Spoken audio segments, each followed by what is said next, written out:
किसी नदी के किनारे एक बहुत बड़ा पेड़ था। उस पर एक बंदर रहता था। उस पेड़ पर बड़े मीठे फल लगते थे। बंदर उन्हें भर पेट खाता और मौज उड़ाता। वह अकेले ही मजे से दिन गुजार रहा था। एक दिन एक मगर उस नदी में से पेड़ के नीचे आया। बंदर के पूछने पर मगर ने बताया कि वह वहां खाने की तलाश में आया है।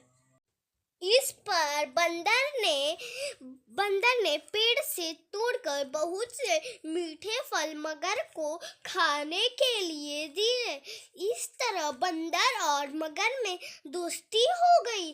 अब मगर हर रोज वहां आता और दोनों मिलकर खूब फल खाते।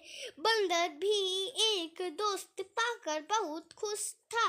एक दिन बात बात में मगर ने बंदर को बताया कि उसकी पत्नी है जो नदी के उस पार उनके घर में रहती है। तब बंदर ने उस दिन बहुत से मीठे फल मगर को उसकी पत्नी के लिए साथ ले जाने के लिए दिए। इस तरह मगर रोज जी भरकर फल खाता और अपनी पत्नी के लिए भी लेकर जाता। मगर की पत्नी को फल खाना तो अच्छा लगता, पर पति का देर आना, घर लौटना पसंद नहीं था। एक दिन मगर की पत्नी ने मगर से कहा कि अगर बंदर रोज रोज इतने मीठे फल खाता है तो उसका कलेजा कितना मीठा होगा।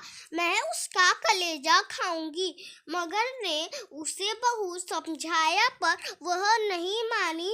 मगरमच्छ दावत के बहाने बंदर को अपनी पीठ पर बैठाकर अपने घर लाने लगा। नदी बीच में उसने बंदर को अपनी पत्नी की कलेजे वाली बात बता दी। इस पर बंदर ने कहा कि वो तो अपना कलेजा पेड़ पर ही छोड़ आया है। वह उसे हिफाजत से पेड़ पर रखता है, इसलिए उन्हें वापिस जाकर कलेजा लाना पड़ेगा। मगर बंदर को वापिस पेड़ के पास ले गया। बंदर छलांग मारकर पेड़ पर चढ़ गया। उसने हंसकर कहा कि जाओ मूर्ख राजा, घर जाओ और अपनी पत्नी से कहना कि तुम दुनिया के सबसे बड़े मूर्ख हो। भला कोई भी अपना कलेजा निकालकर अलग रख सकता है। इस कहानी से हमें यह शिक्षा मिलती है कि बंदर की इस समझदारी से हमें पता चलता है कि मुसीबत के वक्त हमें कभी धैर्य नहीं खोना चाहिए।